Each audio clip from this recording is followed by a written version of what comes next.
We come now to verse 8 of the 11th chapter of the Gospel of John. Jesus has received word concerning the illness of his friend Lazarus from the two sisters of Lazarus, who are Mary and Martha. Jesus has only fairly recently, of course, left the region of Judea because there was a fair amount of hostility, and in fact there was some action toward executing him, stoning him for the allegations of blasphemy when he was making himself equal with God.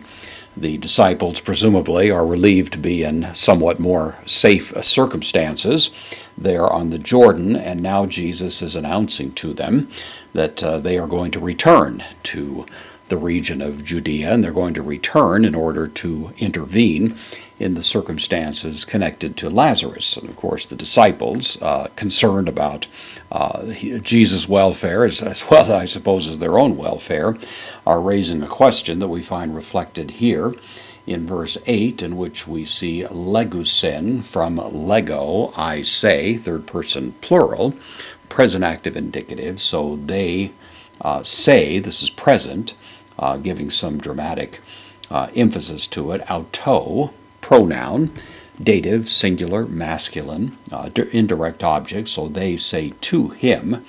And then the subject of the verb, hoi mathetai, the disciples, say to him, and then addressing him in the vocative, rabbi, a term of great respect, of course, rabbi, nun, indeclinable adverb, now, and then edzatun, from zeteo, I seek. This is the third person plural of this contract verb, so they were seeking. Now the imperfect here, combined with the nun, which means now, would suggest the idea that they were and are continuing to seek you. This is an ongoing policy on their part, seeking se. This is the accusative of the second person pronoun. They are seeking you, lithosai, from lithazo, to stone. It's the aorist infinitive of that word, so they were seeking to stone you, is the idea here. Hoi udaioi, the Jews were seeking and continue to seek to stone you, as we were noting in the earlier parts of this text, with respect to Jesus allegedly having committed blasphemy.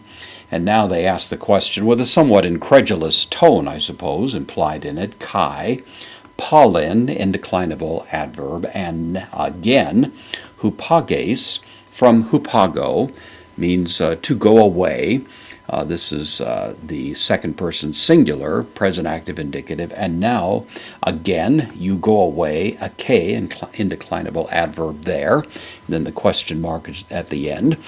Somewhat astonished, of course, that Jesus would be considering this. They were assuming that Jesus had gotten out of town precisely to avoid the risks of exposing himself to that kind of peril, and yet now apparently he's willing to go right back into the belly of the beast, as it were, and they're raising this question, probably more out of concern for Jesus than out of concern for themselves, although certainly they would have had a little bit of worry, I suppose, about their own well-being in the process in connection with this particular proposition.